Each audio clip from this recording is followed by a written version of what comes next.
चरणी ठेवी तसे तोरी व सांडिली आपुली परिसे नेने शिव कैसे लोखंडाशी। प्रस्तुत प्राप्त प्रसंग निवडलेला अभंग विश्वमान्य विश्वभूषण विश्वाधिकार विश्वप्रिय चिन्मयी स्वरूप असणारी अधिकार संपन्न साधू श्रीमंत श्री जगद्गुरु तुकोबराय यांचा प्राप्त प्रसंगी निवडलेला अभंग।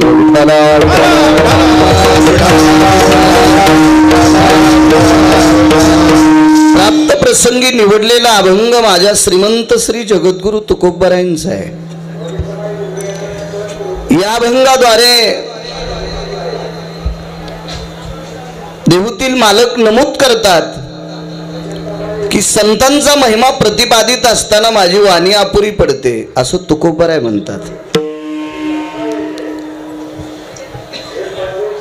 कल्पना करा, जी श्रीमंत श्री जगद्गुरु तुकोबराय संतांचा महिमा प्रतिपादित असताना वाणी अपुरी पडती म्हणतात, त्या तुकोबरायांची वाणी किती प्रगल्भ असावी, तो अधिकार किती मोठा असावा मालकांचा। मला असं वाटतंय तुकोबरायाचा अधिकार मोजण्यासाठी विधात्याकडे तराजूच नव्हतं। तुल्यास्तितो वसंती सत्याम तुल्या भवस्थितायाम सत्या वसंती भयम तुल्याम नैवहा। त्यांच्या भक्तीचा अधिकार हे नाविन्य मोजण्यासाठी विधात्याकडे तराजू नाही, इतका मोठा अधिकार। तरी पण देहूतले मालक म्हणतात या संतांचं वर्णन करत असताना माझी वाणी अपुरी पडते। ती वाणी किती पवित्र आहे, ज्या वाणीने हरिनामाने विश्व ढवळून काढलं, इतकी पवित्र वाणी। काही काही बाबतीत आता माणसं असा दरारा दाखवतात।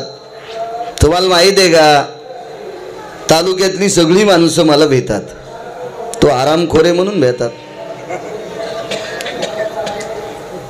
तो नालायक आहेस ह्याच्याकरता भेटतात। तुकोबरायचं हे जर वजन सांगायचं झालं तर मागच्या 2-2.5 वर्षाच्या महामारीत माणसं ज्याला भीत होती त्याला यम म्हणतात, ज्याला भीत होती त्याला दक्षिणेचा राजा यम म्हणतात। आणि हा यम सुद्धा तुकोबरायच्या घरी चाकरी करायचा, मुजरा करायचा, मुजरा। काळ गुलाम सलाम तुकया घरी राबतसे। राबणे म्हणजे काम करणे। पुढे या महाराज मंडळी, पुढे बसा।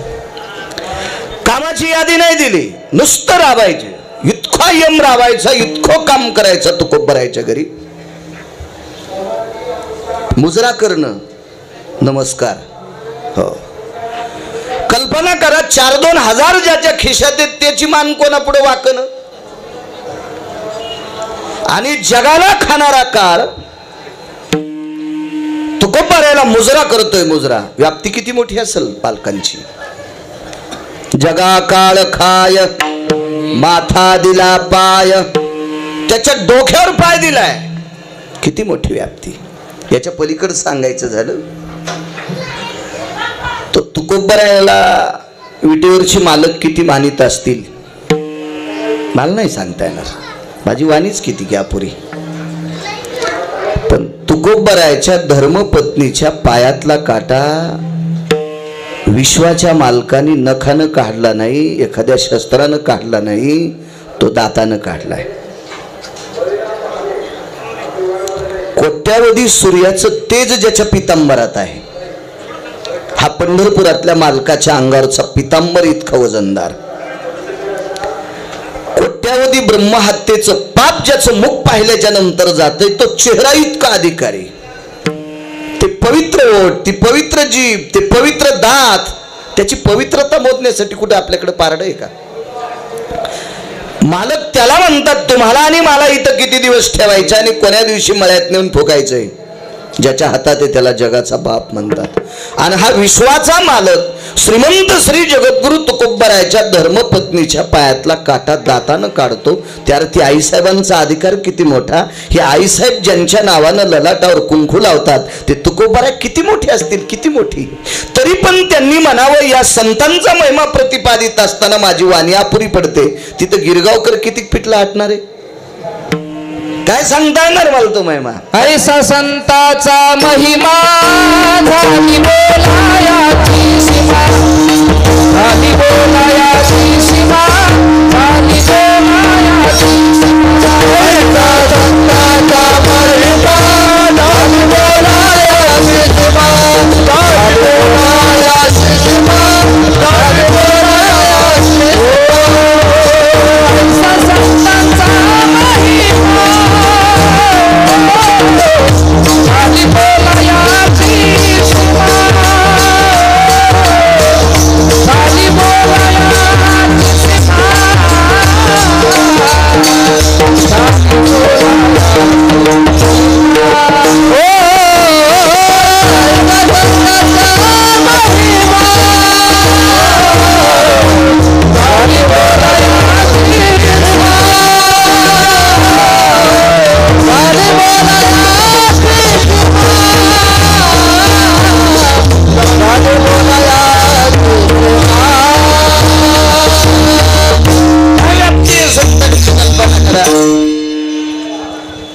चालत असलेला हा माऊली महावैष्णव ज्ञानोबाराय विश्वांची माऊली हा समाधी सोहळा,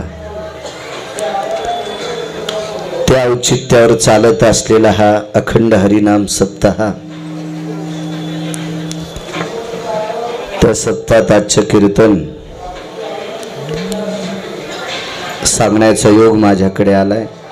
माझं महत् भाग्य. मालकांच्या पायापाशी बोलायचा योग आलाय.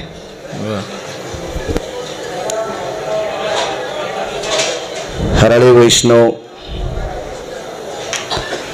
धर्मशाळा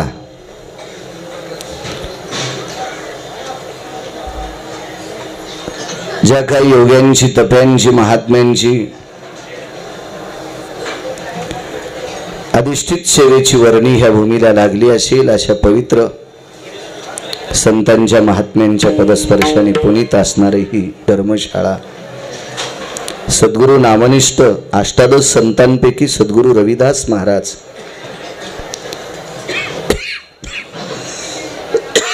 यांच्याही कृपा छत्रात चालत असलेलं हे अधिष्ठान समाधीधन माऊली महावैष्णव ज्ञानोबारायांचा समाधी सोहळा, हे औचित्य. या मालकांचं वर्णन करत असताना, या संतांचं वर्णन करत असताना नाव नाही याच्यात, सर्व संत आली त्याच्यात. या संतांचं वर्णन करत असताना माझी वाणी अपुरी ठरते. या अभंगाच्या दुसऱ्या कडव्यात दृष्टांत दिला. थोरी व सांडिली आपुली परिसे, नेने शिव कैसे लोखंडाशी. परिसा लोखंडाचं सोनं करत असतो, फक्त लोखंडाने परिसाच्या जवळ जावं.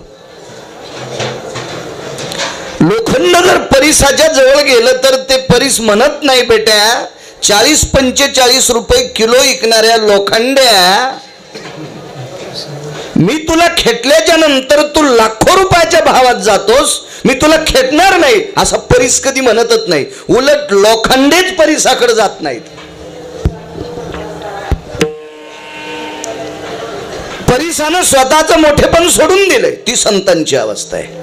थोरी व सांडिली आपुली परिसे, नेने शिव कैसे लोखंडासी. मी कसं त्या लोखंडाला शिव असं कधी परिस म्हणतच नाही. तीच अवस्था संतांची. जगाच्या कल्याणा संताच्या विभूती. ज्या अधिष्ठानावर आहेत आपण ते माऊली महावैष्णव ज्ञानोबाराय या विश्वाकरता जिल्ह्य शरीर, विश्वाकरता जगाच्या कल्याणा संताच्या विभूती, देह कष्टविती परोपकारे. श्रीमंत श्री जगद्गुरु तुकोबाराय म्हणतात संतांच्या ह्या विश्वाच्या कल्याणाकरता देह कष्ट होला. आपले देह कष्ट होतात ना. आपले शरीर काय कमी कष्टातले आहेत का? वाटेल ते कष्ट आहेत आपले. म्हणजे आपल्यालाही शेवटच्या वेळेला तांब्या भरून देणार नाहीत अशा नालायकांसाठी आपले कष्ट आहेत. संतांच्या विश्वासाठी भूताची दया हे भांडवल संता. भांडवल या शब्दाचा अर्थ संपत्ती. संतांची संपत्ती दुसऱ्यावर दया करणे. मालकाकडे किती दया असेल आळंदीतल्या मालकाकडे. मला असं वाटतं ह्या दयेच्या पात्रात टाकली पारड्यात. आपामपती निर्भयो यत् तुच्छास्ति जायते. तो चा शब्द कळण्यासाठी वापरला. आपामपती भयो निर्ले तुरानाम भयो यत् खेदो सकल स्थितेषु. समुद्राचं पूर्ण पाणी एका पारड्यात तरी ती व्याप्ती या दयेची बरोबरी करू शकत नाही. प्रपटलेशी भयस्थितः आकाश व्याप्तिर्भय जाते हे. पोकळी धरायाम तुल्य स्थिती. पृथ्वीचं वजन नाही नाही, हे सगळं सगळं गौण आहे गौण. एवढी मोठी दयेची व्याप्ती. भूताची दया हे भांडवल संता. आपुली ममता नाही देही. स्वतःच्या देहावर आसक्ती नाही. तुका म्हणे सुख पराविया सुखे अमृत हे मुखे स्रवतसे. संतांचं सुख दुसरा सुखी व्हावा याच्यात आहे. आपलं वेगळं आहे. एखाद्याला विचारलं का रे काय करतो? काय नाही म्हणे, मला नोकरी लागली, पगार 1 लाख रुपये, लगेच पोटात डब्बा उठवतो. ही माणसं असतात. संतांचं पुढच्याचं बरं चालल्याच्या नंतर अंतःकरणात आनंद होतो ती संत असतात. आपण इथून घरी गेलोत ना, आपण आपल्या व्यापार संसारात असे सारखे रमून गेलोत आणि तो प्रपंच जो काही ज्याच्या वाट्याला व्यवसाय असेल तो व्यवसाय करत असताना आनंदानं करत असतो, नीतीनं करत असतो, नीतीचं मूल्य सांभाळून करीत असतो, वैचारिक पातळी जर घसरू देत नसेल, असा आनंदात वागत असेल तर इथं आनंद होतो. आनंदीत इथं आनंद होतो. इथं ज्ञानोबारायांना आनंद होतो. इतकं इतकं वैभव मोठं. हा साधा सोपा सरळ अभंगाचा अर्थ. विडाला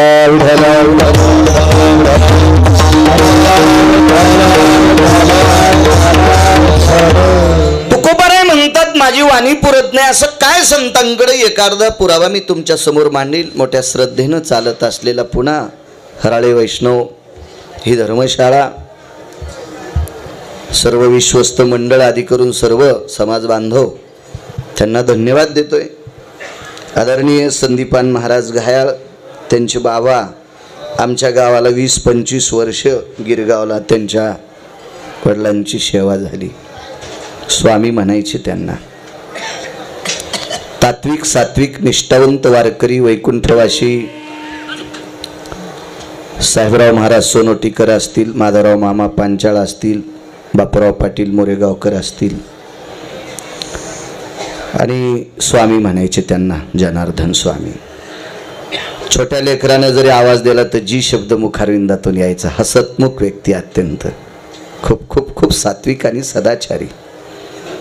महाराजांनी मला फोन केला, विश्वस्तातले एक जण सुद्धा बोलले, मलाही येण्याचा योग आला. माझं महत्भाग्य. संदीपान महाराज तुम्हाला धन्यवाद. समोर बसलेल्या सर्व श्रोत्यांच्या चरणी गिरगावकराचा साष्टांग प्रणिपात. काय महिमा असेल संतांचा की जेणेकरून तुकोबाराय वाणी अपुरी पडती म्हणतात. माझ्या मालकांचा अधिकार सांगतो तुम्हाला. च्यवन नावाचे मुनी आहेत. ह्या च्यवन नावाच्या मुनींना एका मूर्ख व्यक्तीने बांधून नेलं. पकडलं. बांधून नेणे म्हणजे पकडलं. योगी च्यवन, जाबाली असतील, लोमश असतील, च्यवन असतील, हे योगी आहेत. मालकांचा अधिकार किती मोठा आहे. माऊली महावैष्णव ज्ञानोबारायांचा. या च्यवनासारख्या महान योगी राजांना राजा बळीकडे 2 नालायक माणसं, या 2 नालायक मूर्खांनी च्यवन स्नान करत असताना पकडून नेलं. ठेवायचं कुठे एवढ्या मोठ्या व्यक्तीला? च्यवन म्हणजे काय ग्रामपंचायतचे सदस्य थोडे होते, ते काय सोसायटीचा मेंबर थोडाच आहे. जिल्हा परिषद पंचायत समितीचा काय मेंबर थोडाचे, एखादा आमदार खासदार थोडाचे, ते चव्हाण आहेत चव्हाण.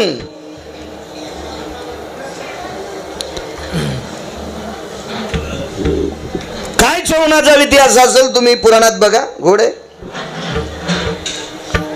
त्यांच्या जीवनात जी धर्मपत्नी प्राप्त झाली ती 13.5 वर्षाची होती.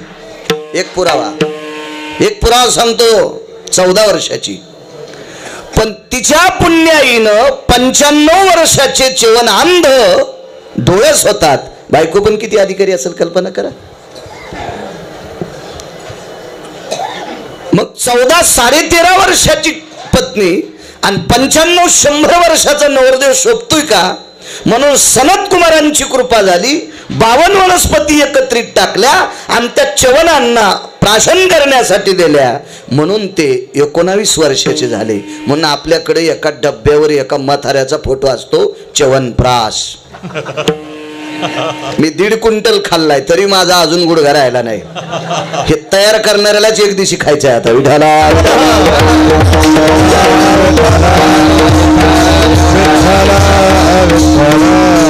हा पुराणातले च्यवन.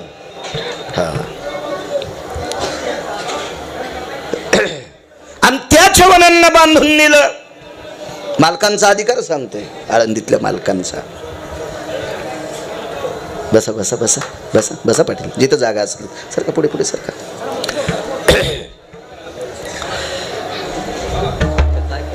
त्यांना वासुकी नावाच्या सर्पाच्या नगरीत बांधलं. तिथे भजन केलं चव्हाणांनी. योगी आहेत चव्हाण, हा योगी आहेत चव्हाण. लोमश योगी आहेत, जाबाली योगी आहेत, तसे बरेच योगी आहेत. फक्त तिघांचीच नावं सांगतोय. वासुकी नावाच्या सर्पाच्या नगरीत त्यांना एका खोलीमध्ये बंद केलं. धरू लागले, आवळू लागले, दोऱ्या लावू लागले. चव्हाणांनी सांगितलं मी पळतच नाही, मला जिथं बस म्हणताल त्या खोलीमध्ये बसवा, दार लावू नका, सांभाळायला राहू नका, मी कुठेच जाणार नाही. तुम्ही ज्या दिवशी हाकलून देताल त्या दिवशी जाईल, मी थांबतो इथं. पण त्यांना वाटलं हे म्हातारं पळून जाईल. ते काय म्हातारं तंबाखूचं व्यसन नव्हतं. पुडी आणायला जाईन, चुना आणायला जाईन, बिड्या आणायला जाईन. काय चहाचंही व्यसन नव्हतं की मुद्दाम तलप लागल्याबरोबर जिभेला चटका द्यायला जाईल. असं काही नव्हतं ना, काहीच नव्हतं. कशाला जाईन ते? त्या म्हाताऱ्याने एकच व्यसन, नित्य भजन करायचं महाराज, नित्य भजन. असा योगी.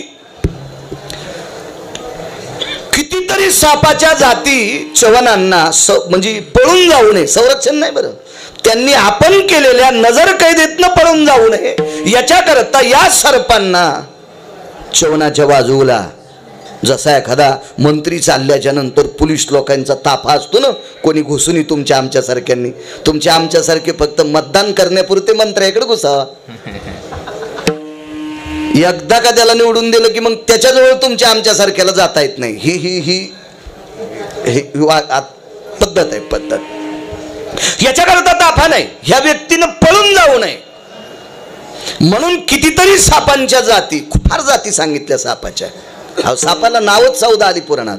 व्याळम रंग भया ददंशक सर्वा स्थिती, अशी नाव आहेत फार वेगवेगळी सापाला. 2 दिवसाच्या नंतर 3ऱ्या दिवशी वासुकी नावाच्या सर्पाने मीटिंग घेतली. वासुकी हा नावाचा मोठा सर्प आहे. त्याने मीटिंग घेतली. मालकाचा अधिकार किती सांगतोय.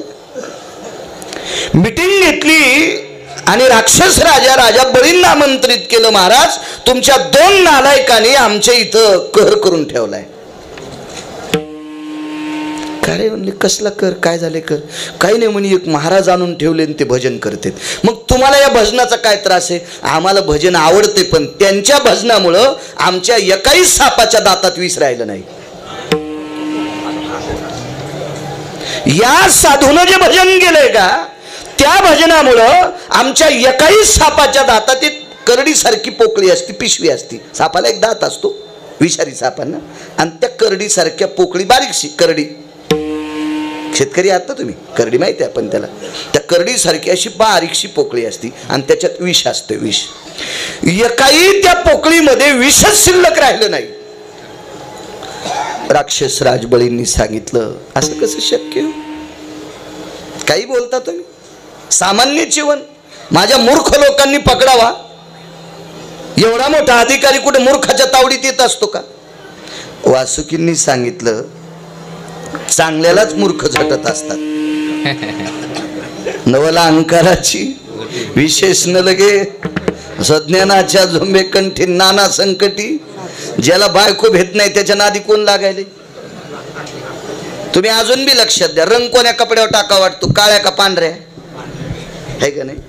तेच भिजिलं म्हणून वाटतं का नाही, रंगीलं म्हणून वाटतं का नाही? त्रास हा गुले बोल बया वाजू दे या गुले विडाला विडाला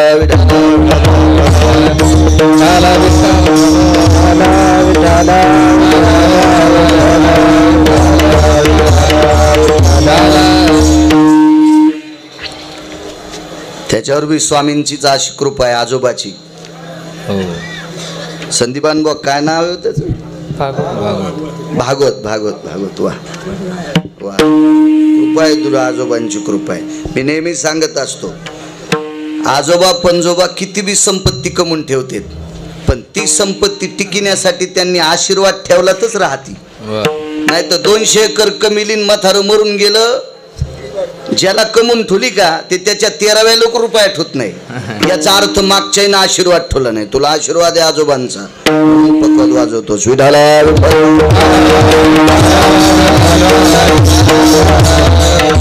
वासुकीनं राजा बळीनं सांगितलं असं कसं शक्य हो? नाही हो म्हणे, झालंय तसं. निर्विष झाल्यात आमच्या सरपंचा जाती. दृष्टांत संपला. ज्या व्यक्तीने 2.5 दिवसात कितीतरी सर्पाच्या जाती विष संपून टाकलं, म्हणून हे सर्प चीन मधले लोक खातेत. त्याला कोबरा खा म्हण. अरे बाळासाहेब खातील का ते? मरतील ना बेटे ते. ते कोबरा नावाचा सर्प असा आहे म्हण, त्या नुसती अशी फुटकार आणली तो 16 फुटाहून एक थेंब अंगावर पडला गुलाबी विषाचा, तर 16 फुटावरचा माणूस सुद्धा मरतो अंगावर विषाचा थेंब पडल्यावर. तर खाल्ल्यावर कसा करीन हरिपाठ म्हणील का ते? कसे खातील ती लोक ती सर्प? ही चवन नावाच्या योग्यानं विष संपवलेली सर्प. चवन, लोमश आणि जाबाली, 3 योग्यांचं नाव सांगतोय. त्याच्यापैकी एका योग्यात ताकद होती सापाचं विष संपवायची. आणि असे सर्व योगी ज्या योग्याच्या पुढे डोकं लोक झुकवतात, नुसतं डोकं झुकवत नाहीत, तर या सगळ्या योग्यांची माय म्हणून जर उपमा कोणाला असेल तर या मालकाला नाही म्हणून पुरावा. ज्ञानराज माझी योगाची माऊली, वेणे निगममाली प्रगट केली, वेणे निगममाली प्रगट केली.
कल्पना करा, एका योग्यानं कितीतरी सापाच्या जातीचं विष संपावा नामस्मरणाने. ही त्या योग्यात ताकद. त्या योग्याचं नाव चवन. आणि चवनासारखे योगी, लोमशासारखे योगी, जाबालींसारखे योगी ज्या योग्याच्या पुढे नतमस्तक होतात, त्या माझ्या ज्ञानोबरायांचा कायवानो आता नको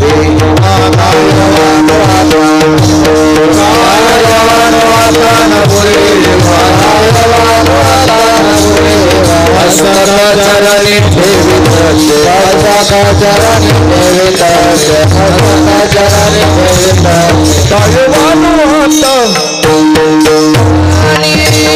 कायवानो आता नपुरे वाणी कायवानो आता नपुरे वाणी कायवानो आता नपुरे वाणी मत कचारानी ठेवित मत कचारानी ठेवित कायवानो आता नपुरे कायवानो आता नपुरे चरणी ठेवित मत कचारानी ठेवित कायवानो आता नपुरे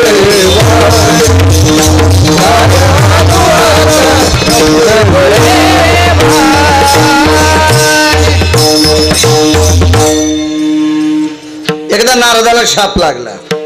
पण एक उदाहरण सांगतो मालकांचं. सापाचं विष संपवण्याची ज्याच्या वाणीत ताकद आहे तो योगी किती अधिकारी असेल. आणि एवढा अधिकारी योगी माझ्या आळंदीतल्या मालकांच्या पुढे नतमस्तक होतोय. हे मालक किती अधिकारी असतात. म्हणून वाणी अपुरी पडती देऊतले मालक म्हणतात. नारदांना शाप लागला एकदा. नारद सर्वांना परिचित आहे. नारद एक 6व्या क्रमांकाचे संन्यासी असं पुराण सांगतात. मी नाही. नारदाला क्रमांक देण्याची माझी काय पात्रता आहे. पण 1 नंबरचा संन्यासी मारुतीराय आणि 19 संन्याशापैकी 6व्या क्रमांकाचे संन्यासी देवर्षी नारद. शाप लागला एकदा. काय होतं माहितीये का. भांडणं ही मूर्ख करत असतात आणि मूर्खाची भांडणं मिटवायला चांगला गेल्यावर त्याच्याही डोक्यात काठी पडत असती.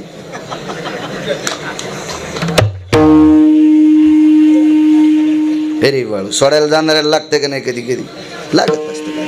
तसं नारद भांडणातच गेलते का. थोडस अहंकाराचं गंडल वाढलेला एक राजा ज्याला कोणतंही गंडल आलं ना ते गंडल बसू देत नसतेत बघा.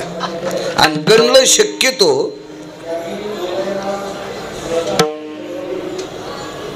सांगू नये अशा जागेवरच येतील.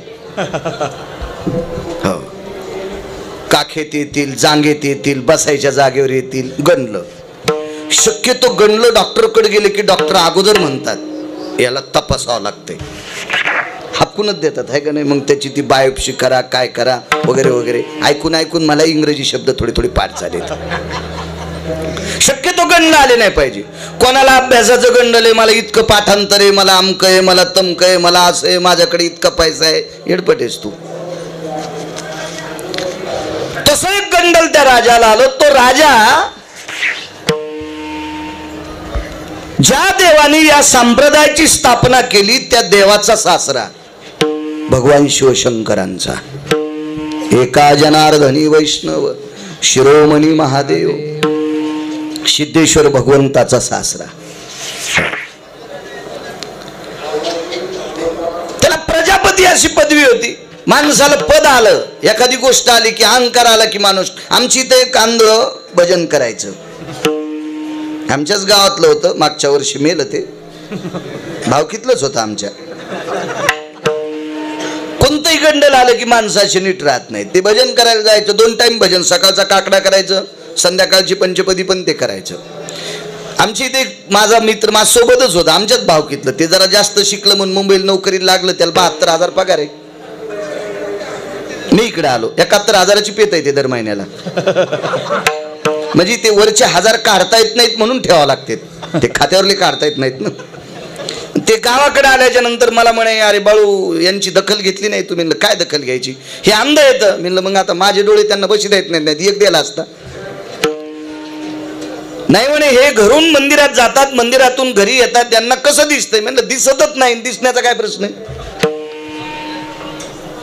मी गावातल्या एखाद्या पदाधिकाऱ्याला सांगून एखादी लाईट लावायला लावीन नाही तर मी लावीन पण त्यांना दिसत नाही ना. नाही म्हणे त्यांना कंदील द्यायचा.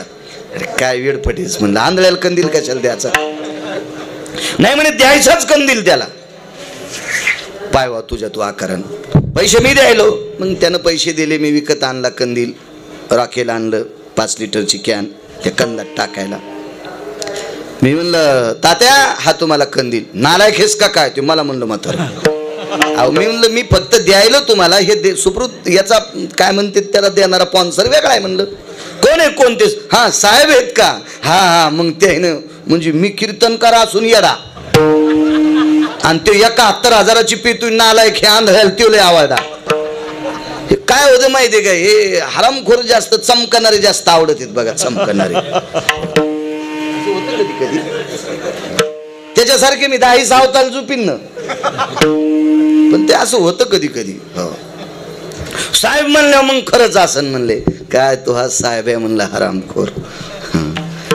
काय म्हणले? काय नाही म्हणले तात्या तुम्ही रस्त्याने चालताना तुम्हाला दिसत नाही, दिसणार नाही, पण लोक तुमच्या अंगावर आदळतात का नाही? म्हणलं एरवी नाही, पण अमावस्या वगैरे जवळपास आल्यावर लोकांना डोळे असून दिसत नाही. कधी कधी माझ्या अंगावर, मी रस्त्याच्या कडेने चाललं तरी आदळतात. आता तुम्हाला कडेनं वगैरे चालायची गरज नाही, आता तुमच्याकडे कंदील आहे. तुम्ही कंदील घेऊन चालल्यावर लोकांना दिसतंय तात्या यायलेत, म्हणून लोक तुमच्या बाजूला जातील. आता कंदील घेतल्याच्या नंतर ठीक आहे, असेल कंदील तरी आपलं रोजची रोज एका हातात काठी ठेवा, एका कडीन चालावा. पण इतकं रगील आंधळं होतं यानं, ज्या दिवशी कंदील आला त्या दिवशी काठी फेकून दिली आणि रस्त्याच्या मधून चोल लागलं. आमच्या इथं 113 किलो वजनाचा एक माणूस होता, भाऊसाहेब तात्याचा पांड्या. त्याचं वजन 113 किलो. थार दिवशी तात्याच्या अंगावर आदळला. कंदील तर कोणीकडे गेला पत्ताच नाही, पण तात्या आडवा मोरीत पडला. मूर्ख आहेत, डोळे दिलेत देवानं, आमकं झालं तमकं झालं. सगळी लोक जागे झाले. काय नाही, कंदील हातात आहे. मी म्हणलं तात्या तुम्ही मंदिरातून निघले त्याच टायमाला कंदील इजलेला होता. म्हणजे इजलेला कंदील घेऊन तात्या इतका या करलाय. तर सिद्धेश्वर भगवंताचा सासरा म्हणल्यावर तो दक्ष किती या करला असं याचा विचार करा. जमानीच नको कोणाला. आणि या वादामध्ये एक संन्यासी पडला. त्या संन्याशाला शाप लागला. स्थलोती धराजायम मृत्युलोकास्तदेवच नैव सप्तदीपेष्वाधिष्ठिता एकम स्थितो जाया. कुठेही तुम्हाला थांबता येणार नाही. फक्त नारदाला एकाच वनात कधी कधी थोडा वेळ थांबता येत होतं, एरवी कुठेही नाही. हा त्या वनाचं नाव मधु नावाचं अरण्य, एरवी कुठं थांबता येत नाही. वाटेल ते प्रयत्न केला नारदाने, वाटेल ते प्रयत्न. मालकाची किती मोठा अधिकारी आळंदीतल्या मालकांचा, उदाहरण क्रमांक 2 सांगतोय. पण शाप काही संपत नाही. शेवटी ज्या इंद्राला नारदाने पर्याय सांगितला होता, तुमचं 5 प्रकारचं अमृत हे अशुद्ध झाले, हे शुद्ध करण्यासाठी जम्मूद्वीपामध्ये पंढरपूर गाव आहे. त्या पंढरपूर गावामध्ये मंगळवेढा नावाचं गाव बाजूला आहे. तिथे चोखोबाराय नावाचे संत राहतात. श्रीमंत श्री चोखोबाराय ही संत राहतात. आणि या संतांच्या सानिध्यात तुमचं अमृत गेलं की हे अमृत शुद्ध होतंय, असं नारदानी इंद्राला सुचवलं होतं. माणूस दुसऱ्यासाठी उपाय सांगता येतो, स्वतःसाठी कधी कधी अडचणीत येते. आणि मग एके दिवशी इंद्राचं ते अमृत शुद्ध झाल्याच्या नंतर इंद्र आणि शची, इंद्राची पत्नी, जयंत इंद्राचा मुलगा, जयंती इंद्राची कन्या, सगळ्यांनी आग्रह केला महाराज आजच्या दिवस तुम्हाला आमच्याकडे थांबावंच लागते. नारदानं सांगितलं राजन हे खरंय, पण मला थांबता येत नाही, जेवण झालं की पळावं लागते, मला शाप आहे. आणि मग त्या दिवशी इंद्रानं सांगितलं देवर्षी आमच्याकडं लागलेलं ग्रहण काय पाप वाढवतं, त्या पापाने आमचं 5 प्रकारचं अमृत अशुद्ध झालं. हे शुद्ध करण्यासाठी तुम्ही चोखोबारायचं नाव सांगितलंय. तुम्हाला एखादा असा संत नाही का?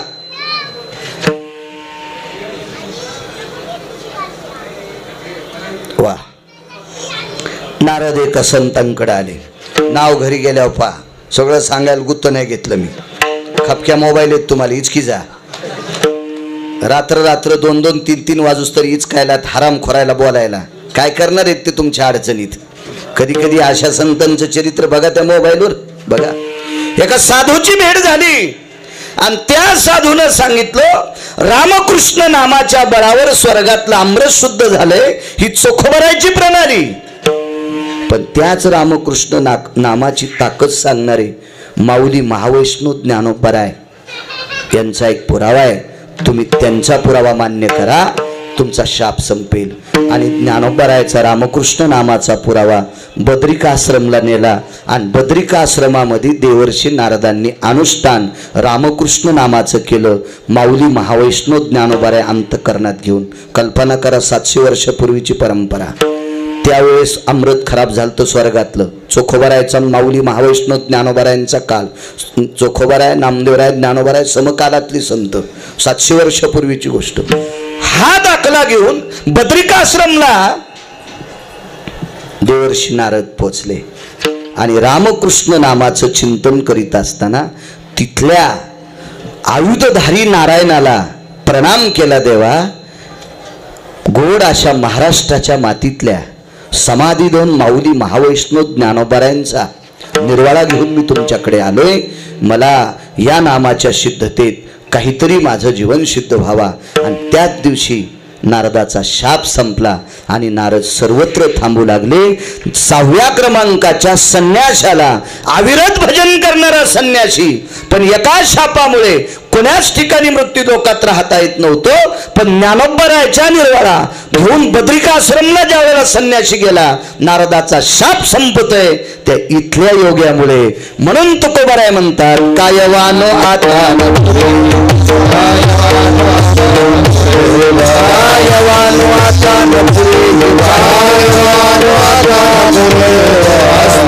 चरणी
काय मोठा पुरावा असेल मालकांची, काय ताकद असेल.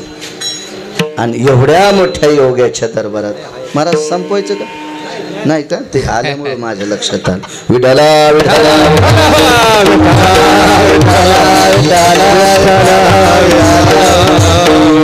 एक तिसरा पुरावा सांगतो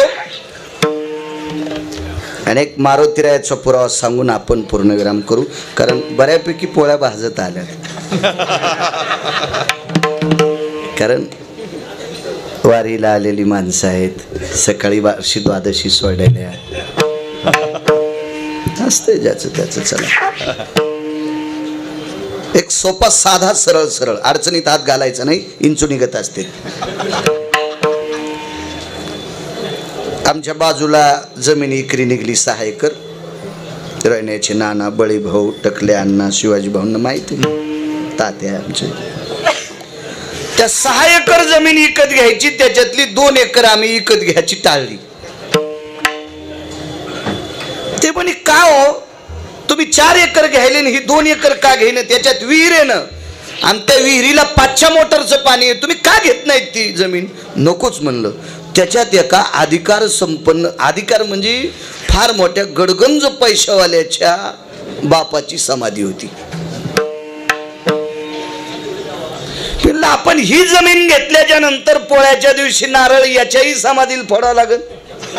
आता जनर भागवत फोडावं लागेल का नाही, याच्याही समाधीला फोडावं लागेल नारळ. पाड्याच्या दिवशी आपण मुडण हाणायला गेलो त्या दिवशी त्याही समाधीला नारळ फोडावं लागेल. उचित काय नाही, पण यानं काय काय प्रयत्न करून संपत्ती कमवली, पोट्यासाठी ठेवली ना, आपण कुठं बचाव समाध्यात होत. म्हणून म्हणलं ही समाधीची जमीन आपल्याला नको. त्याच्या घोड्याची पण समाधी बाजूला. 35 गावात सावकारी होती त्याची, घोड्यावर बसून सावकारी करायचे. त्याच्या घोड्याची समाधी तिथं, त्याची समाधी. मग ती 2 एकर जमीन टाळली आणि ती जमीन दिलावर भाईने घेतली. दिलावर भाई माझ्यासोबत 4 टनला शिकायला होतं ते, त्यानं घेतली ती दिलावर भाईने. त्यानं जमीन घेतली, रजिस्ट्री झाली, हातात कवाला पडला की 3ऱ्या दिवशी JCBनं समाधीचे दगड.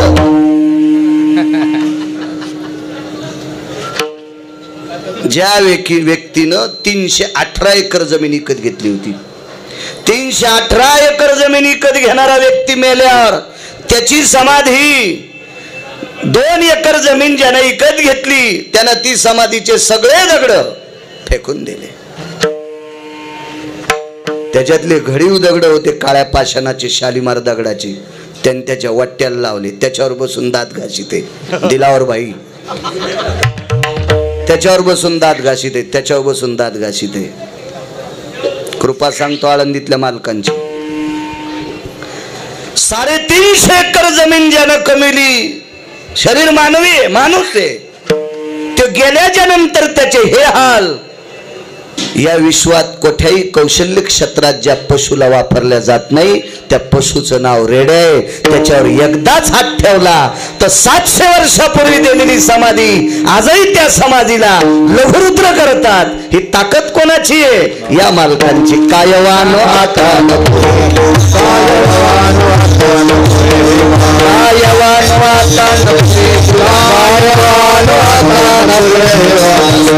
चरणी ठेवी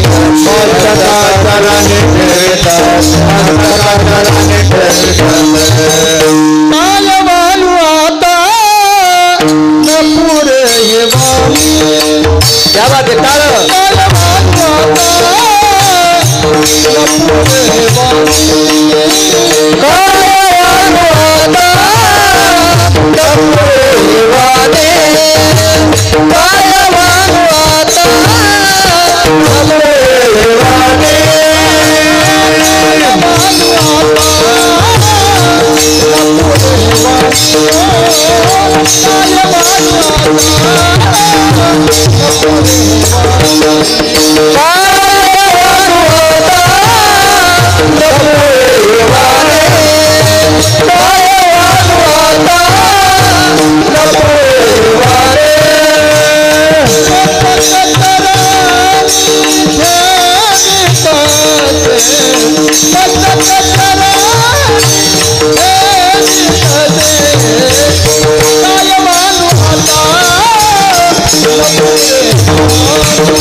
व्याप्ती आहे संतांची, ही व्याप्ती मालकांची, हा अधिकार आहे मालकांचा गोयाला. म्हणून कायवानो आता न पुरे ही वाणी. एकदा एकच पुरावा सांगतो. भीम भीम नावाची व्यक्ती सर्वांना परिचित आहे. महाभारतातला राजकुमार आहे तो, बलाढ्यशाली आहे, ज्याला 9000 नागाचं बळ होतं. त्याच्या काकाला 10,000 डोळे नव्हते, त्याला 10,000 नागाचं बळ होतं. भीमाला 9000 नागाचं बळ आणि 8,000 नागाचं बळ एका राजाचा हरामखोर मेहुणा होता. त्याचं नाव होतं कीचक. त्याला हरामखोर का म्हटलं माहितीये? कारण भारतीय संस्कृतीमध्ये, जाऊ द्या बाकीची संस्कृती, आपल्या वारकरी संप्रदायात अभ्यास किती असेल तो बाजूला ठेवा, गाथे किती पाठ आहेत ते बाजूला ठेवा, ज्ञानेश्वरीच्या वया किती पाठ आहेत ते बाजूला ठेवा. संसारिक जर असेल तर आपली स्वतःची पत्नी सोडून जी बाई दिसल, जिला बघून माय म्हणतो, त्याला 1 नंबरचा वारकरी म्हणतात. आणि हा हरामखोर कीचक या देशातल्या पवित्र स्त्रीला अंधाराचं सावट बघून तिच्या हाताला स्पर्श केला. तिचं नाव होतं द्रौपदी. ती सामान्य नव्हती. जिचे होता दरुशन मिळे पोट भरी अन्न, जिच्या पायाचे नख बघितल्याच्या नंतर 60,000 शिष्यासह दुर्वास एक योगी, जिचे पाय बघितल्याच्या नंतर गंगेत तृप्तीचा ढेकर देतो. अधिकार किती असेल त्या बाई माऊलीचा? आणि म्हणून त्या नालायकाला 8,000 नागाचं बळ, भीमाला 9,000 नागाचं बळ. आणि एके दिवशी इंद्रप्रस्थातून हा भीम हस्तिनापूरला आला. काय वानू आता, एका संतांचं चरित्र सांगतो माऊली ज्ञानोबारायांच्या दरबारात. जेवायला येथेच गोडधोड पदार्थ केली आणि भीमाला काम सांगितले, जा मानस सरोवरातून सुवर्ण कमळाची फुलं आणा. भीमाला सांगितलं काय हरकत नाही, आणतो मी. 9,000 नागाचं बळ, रस्त्याने जोरात पळाल्याच्या नंतर 1-2 किलोमीटरचे झाडे पालते होत होते, इतकी शक्ती होती. एवढी शक्तिशाली भीम पोचले. मानस सरोवरामध्ये सुवर्ण कमळाची फुलं होती आणि ही त्या नालायक दुर्योधनाला पाहिजे होती. तसा दुर्योधन पण नालायकच. महाभारतात 24 लोक नालायक होते. सकाळी सकाळी त्यांचं नाव घ्यायचं नाही. दुर्योधन्या, शकुन्या, दुःशासन्या, जयद्रथ्या, हे हलकट लोक होते ना, हलकट होते. मोठी भाऊजाई आई समान असताना आई समान असणाऱ्या भाऊजाईला ज्यानं मांडीवर बसवलं, किती हरामखोर दुर्योधन असेल. भारतीय संस्कृतीतल्या या विश्वातलं सर्वात मोठं जडवड काय रत्न असेल, त्या देशाची स्त्री आहे. त्या देशाची स्त्री आहे. का जडवड? समाधीधन अलंकापूर निवासी माऊली महावैष्णव ज्ञानोबराय सुद्धा एका पवित्र माऊलीच्या पोटी जन्माला आले. रुक्मिणी आई साहेब, तुकोबराय सुद्धा कनकाई साहेब. अशा रत्नांना ज्यांनी जन्माला घातलं, ती भारतातली स्त्री किती पवित्र असेल कल्पना करा. ज्या योग्याचं चित्र आहे, ज्या महात्म्याचं चित्र आहे, ज्या वैष्णवांचं चित्र आहे, रविदास महाराजांचं प्रतिमा आहे, यांना जन्माला घालणारी माऊली किती अधिकारी असेल. हे तर गेलेत नाही काशीत. मगाशी काशीचं सांगत होते प्रवचनकार बाबा. रविदास महाराज काशीला, मी आठवलं म्हणून सांगतोय, पुन्हा जागेवर येतो, कडेवर येतो मी, ताण घेऊ नका. मला एसटी फिरून आणायचा ना, बस स्टँडला नेतो, आणतो बस स्टँडला. दोन्ही चरित्र एकात एक सांगतोय. रविदास महाराजावर अतूट प्रेम असणारे एक सद्भक्त निष्ठावंत, ए बस ना माय, बस बस बस बस बस बसू दे, बसू दे, 2दा गेली इथून, बस. पोरगी आहेस का तू? हो, येत असली तर चल बाई, आमच्या इथं चांगलं लग्न करीन तुझं. येरी पोरीचा लय तुटवाडा आलाय माय. विठाला विठाला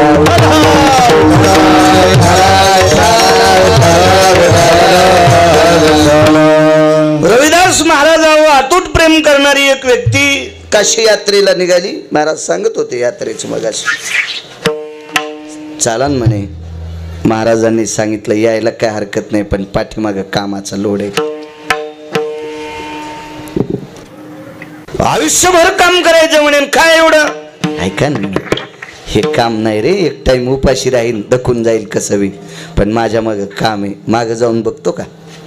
मागं गेले, ते घर होतं, त्या घरात बंगई होती, त्या बंगईवर वयस्कर आई वडील त्या बंगईला दोरी होती, ती दोरी रविदास महाराजांच्या शेंडीला बांधलेली होती. ठीक आहे म्हणले, मी जर तिकडे आलो तर बंगई हलणार नाही, आई वडिलांना झोप येत नाही, हाड ठणठण करतात, त्यांचे आजार आहे त्यांना, आणि माझ्यासाठी हे देव सर्वात मोठे आहेत, सगळे देव आहेत माझे इथं. वा, उद्या जाणार आहे का? जाता जाता उद्या आले, रविदास येतो मी. ऐका ना म्हणे, आई बाबा हा श्याम काशीला चाललाय. अरे बोलो रे. पाठीवर थाप टाकली रविदास महाराजांच्या आई वडिलांनी. सांगितलं, रविदास आपल्याकडे एखादा आणा आहे का? आदला आहे का? पै आहे का? दमडी आहे का? कवडी आहे का? लाल पै आहे का? ढबल पैसा आहे का? जुने पैसे सांगायला, जीनच्या पॅन्टीवाल्याने हे काहीच ऐकू नका, हे माहित नाही तर काहीच नाही. हे कधी कधी काय होतं माहितीये का, ज्याला कळत नाही ते बहिऱ्या माणसासारखं करते. बहिर दोनदा हसत, एकदा पुढच्याचा चेहरा हसलेला पाहिल्यावर एकदा, आणि एकदा कशामुळे हसले ते कळाल्यावर दोनदा. तसं जीनच्या पॅन्टीवाल्याला काय माहित नाही बाळू तुम्हाला, पै गमडी दवडा खडकी वगैरे काय नाही, ते जुन्या काळातले पैसे आहे का? आतला पै. सांगितलं, आई 8 दिवस केलेला जो व्यवसाय आहे त्याच्यातून मिळालेला डाळ दाणा किराणा आणला, आणि पै उरली एक पै, ती पै देऊन टाकली. अरे काशीत गेल्याच्या नंतर या पैचे पांढऱ्या रंगाचे फुलं घे आणि ते विश्वनाथाला समर्पित कर. विवेक काय टोकाचा असेल बघा यांच्या आई वडिलाचा, रविदास महाराजांच्या. रविदास महाराजांचा विवेक किती टोकाचा. मी दिलेल्या पैचे फुलं घ्यायला माझ्या आई बाबानं सांगितलं, पण हार कशात ववशील म्हणून दोऱ्याचा एक तोडा दिला. तो तोडा काय शिवायचा होता माहिती? बुट शिवायचा. कुठं पोचलेले लोक आहेत कल्पना करा, यांची कल्पना करा. तो तोडा देऊन टाकला, ती पै तो तोडा कमरेला गुढ्यात खोसला धोत्राच्या. पोचले तिथं, दर्शन स्नान करण्यासाठी पोहोचले.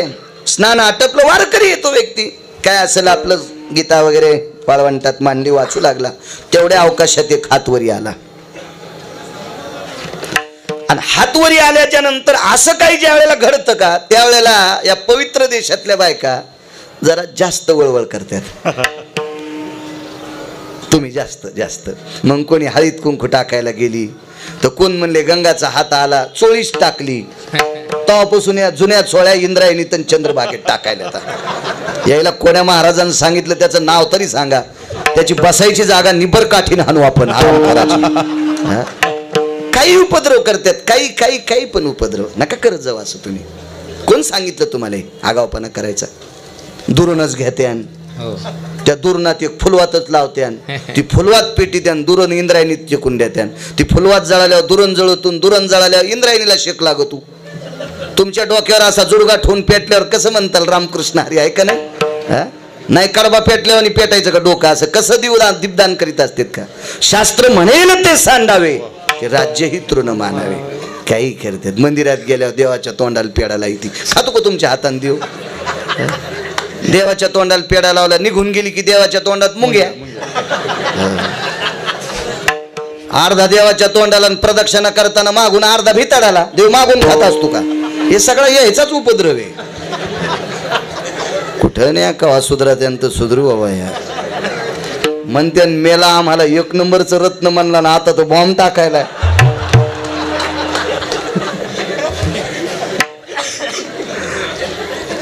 असं नका करत जाऊ. तुम्ही कल्पना करा, आता जरी इंद्रायणी मातेतून येणारच नाही आपली ती पात्रातात नाही, काय हाती येईल आता? काय काय ते हातच घेऊन घरी जायचे.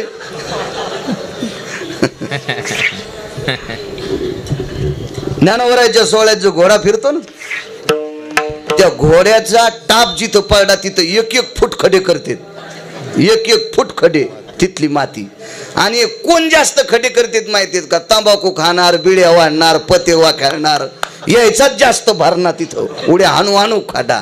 काय तंबाखूत काली तुका सोंबळ्या ती माती आता, आणि काय तू ही लायकी आहे. का चुन्याला लावतो ती माती यायचाच भरणा तिथं सगळा. असू दे. तो हात वरी आल्याच्या नंतर कोणी पेढा साखर प्रसाद सगळे टाकाले. त्या हातावर टाकलं की हात पालथा. सगळी लोक दमली. रविदास महाराजांचे घनिष्ठ मित्र होते. एवढ्या मोठ्या महात्म्याचा मित्र काय असं गायऱ्या गुयऱ्या थोडाच असेल. आणि कोण्या बी सात्विक माणसानं आपली पिशवी उचलायले म्हणून हरामखोर संग नाही ठेवायचं. जो महाराज हरामखोराला संग ठेवीन त्याचं पाप त्या महाराजाच्या बोकांडीवर पडल. कशाला हरामखोर सोबत ठेवायचे? नालायक असतील ते लोक. रविदास महाराजांसोबत अधिकारीच असेल ना. त्या व्यक्तीने विचार केला सगळं काही टाकलं पण हे काही स्वीकारीनं. मग फुलं घेतलीच होती पांढऱ्या रंगाची. त्याचा एक हार ओवला होता विश्वनाथाला. त्याच्यातला अर्धा हार तोडला आणि तो हार त्या हातावर टाकला. त्या हात असा मिटला. 2-3 वेळेस खालीवरी आतमध्ये गेला आणि हात अदृश्य झाला. आणि काही वेळानं तो हात वरी आला. त्या हातात एक कंगन आलं. रविदास महाराजांच्या मित्रानं ते कंगन घरी आणून दिलं. नियत तेरी अच्छी है तो किस्मत तेरी दासी है, कर्म तेरा अच्छा है तो घर में मथुरा काशी है. नियतीवर आरूढ सात्विकतेचा गोड असा नामाचा वारसा विश्वात फिरवणारी माझे रविदास महाराज या देशातल्या पवित्र स्त्रीच्या पोटी जन्माला आलेत. इतक्या मोठ्या आहात तुम्ही. चला भीम फुलांण्यासाठी मानस सरोवरावर गेले. हेच चाललं होतं ना. हो बरोबर. एवढाच पुरावा. मानस सरोवर भीम गेल्याच्या नंतर ज्याला 9000 नागाचं बळ आहे त्यानं काय हिशाबात उडी टाकली असेल का त्या सरोवरात?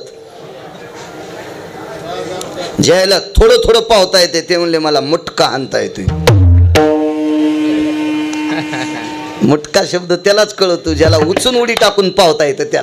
त्याला विहिरीत पारवात मुटका टाकता येतो. एखाद्याचा मुटका जर चुकला आणि पाठीवर पाळला तर 2 दिवस झेंडू बॉम्ब लावून पाठ शाकावं लागती. इतकी लाल पाठ होती मुटका. आणि ज्याचा मुटका साधला 50 हात असू द्या बऱ्यावर पाणी जाते. आता जरी एखाद्या म्हाताऱ्याला हाणता येत असेल तरी पण आता नका प्रयत्न करू. आता डोस केव्हा पडायचा मुटका. विमानावरी टाकल्याच्या नंतर मानस सरोवराच्या बाजूला एक संन्यासी अनुष्ठान झालोय. त्या संन्याशाची पूजा सगळी भिजली. कोण? भीमानं पाहिलं एक वानर मला बोलतय. भीमाने विचार केला काय वानराला बोलायचं. त्या वानराचं अधिष्ठान माझ्या माऊली महावैष्णव ज्ञानोबरायांच्या बाजूला आहे. सिद्धेश्वर 11वे रुद्र ध्वजस्तंभावरी वानरू ते मूर्तिमंत आणि ते अधिष्ठान ज्ञानोबरायांच्या बाजूला सिद्धेश्वर. ताकद बघा किती मोठी. तिसरा अध्याय आहे कोण? भीम काही बोलत नाही गेलं. ते राजकुमार होतं ना. ते वैभवातलं लेकरू होतं ना. ते वैभवातलं होतं. सत्ता संपत्ती तारुण्य 3 गोष्टी एका ठिकाणी आल्या की माणूस कोणाला जुमानीत नसते. मारुतीराजांनी सांगितलं तुला कळत नाही का? तुला आवाज देतोय. तुला या सरोवरातल्या जलचरांना नाही तुला आवाज देतोय. माणूस आहेस ना तू. भीमानं सांगितलं अरे तुला काय करायचं. मी माणूस आहे तू वानर आहेस. पण भीमाच्या लक्षातच नव्हतं हे बाकीच्या वानरातलं वानर नाही ना. हो मिरच्याला झटका हाणला की फुलच राहत नाही. दुसऱ्याच्या पत्रावर उड्या हाणल्या की पत्राची दुरून आडू मोडा असं वानर नाही. हे वानर वेगळं. ज्या वानरानं या विश्वातल्या 6 गुंडापैकी एका गुंडाच्या दाढीन मिशा दुपारा जाळल्या ते वानर आहे. 6 गुंड आहेत. 6 वाचा. कधी कधी खपक्या मोबाईल आहेत ना तुम्हाला. मुक्काम पाड्यावर अर्धा आथरायचा अर्धा पांघरायचा. पाऊस आला तर वरी धरायचा. तो लय कर केलास तू लय की तुझ मोबाईल दुकान आहे त्याच्याकडे. एवढाले मोबाईल आहेत कशासाठी? इचकी जा ना. बघा ना त्याच्या चरित्र बघा ना.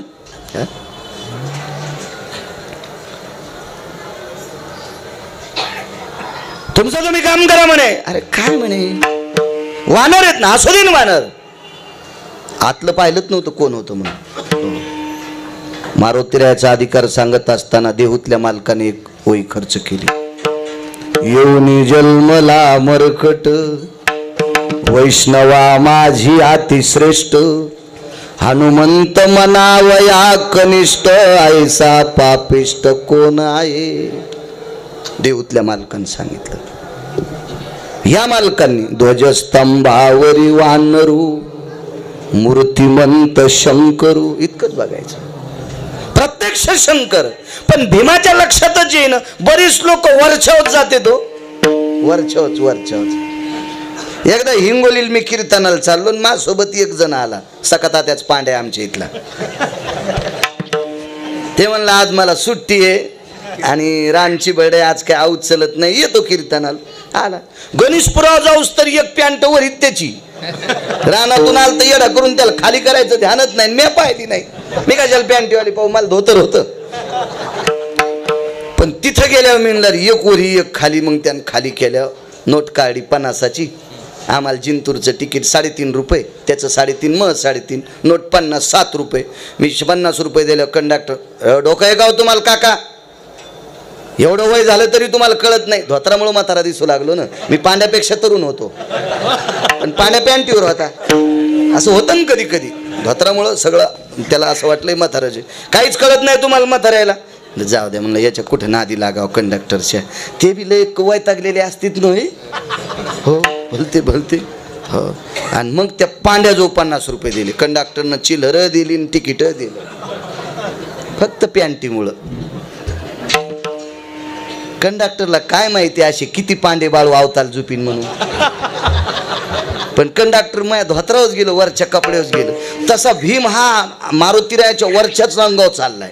बरीच लोक तसेच जातात. एका माणसाची इतकी टोपी कडक होती, इतकी टोपी की त्या टोपीनं ऊस तोडता येईल गुले बुवा, इतकी टोपी कडक. आणि बायको 17 भाईच्या मिरच्या तोडायला. कपड्यावर काय नसते, काही कायला नाद असतो राहाचा, वरून झकपक आतून भगभग नादच असतो. काही कायला कपडे टाईट घालायचा, बाहेर वजन आणायचा, घरी चट वजन रिचवलं त्याचं. फार काय झालं तर घुशीनं खाल्लं, इतके वजन काय कायचे चित्र. वरून बघतेत माणसं, वरून.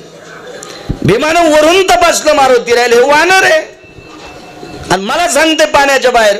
पण मारुतीरायानं शेपटीला असं जवळ घेतलं आणि ते शेवटचं टोक असतं ना, आपण शेपटीचा गोंडा म्हणतो त्याला, त्या गोंड्याला असं झटकीलं तिला सांगितलं, बाई बघ बरी याची सोय. आणि ती मारुतीरायाची शेपटी मानस सरोवरात गेली आणि भीमाच्या कमरेली एक येढा टाकला. पूर्वीच्या काळात मेलेलं जनावर जसं वडीत नेत होते का, तसा भीम तळ्यातून वडीतच काढा, फरफटतच. भिंगंजा झटके देऊ लागला. त्याला वाटलं चंपाबाईच्या कुत्रीची शेपूट आहे का. हो, हे सगळे नाव आमच्या इथले सांगायला, तुम्हाला याच्याहून काय करायचंय. कशी तुटन ती शेपटी. गण्या झटके दिले, खूप झटके दिले बळी भाऊ, खूप झटके दिले, पण शेपूट काही तुटत नाही. उलट शेपटीने एकदा फिरून भीमा. भीमही शक्तिशाली. आडा सोडून घेतला आणि एक मुस्काडी थांबली. तरी पण भीम रेटच न. मारुतीरायाने विचार केला, काय रगिले आतापर्यंत बरीच भेटली, पण हे अति रगिले. 9000 नागाचं बळ आहे, त्याला सामान्य आहे का. 4.5 घंटे लोंबा झोंबी झाली. द्वंद्वांभयोती रोकोदर भयस्थिता पंचानन स्वरूपेशे यद्वंद्वानति जायते. कुराण सांगते. नको पुढचं. 4.5 घंटे युद्ध. 4.5 तासाच्या नंतर मारुतीराय म्हणले, संतांचा अधिकार किती मोठा आहे याच्यावर सांगतो. काय महिमा आहे लोकांचा, एवढंच ऐका. मारुतीराय थोडा वेळ थांबले. मारुतीराय म्हणजे सिद्धेश्वर, पण हे भगवान संतांच्या रूपात आहेत. हो, भगवान शिवशंकर शिवजीच्या रूपात आल्यावर पुढच्याचं कल्याण करता यायचं नाही का. कारण देवाला पुढच्याचं कल्याण करण्यासाठी बायोडाटा तपासावा लागतोय. त्याचं पाप पुण्य किती. संत तपासितच नाही, त्यांच्या मनात आल्यावर याचं काय करायचं. ज्ञानोबरायांनी रेड्याचा कुठं बायोडाटा तपासला नाही, तपासला काय करत नाही म्हणले तपास. त्यांची ताकद आहे ती. हो, 700 वर्ष होऊन गेले, आजही लघुरुद्र. ही ताकद आहे बायोडाटा सुधारायची, देवाला नाही बदलता येत. म्हणून भगवान शिवजी संतांच्या रूपात आहेत, मारुतीरायाच्या रूपात. मारुतीरायाने सांगितलं, अरे आपण कोण.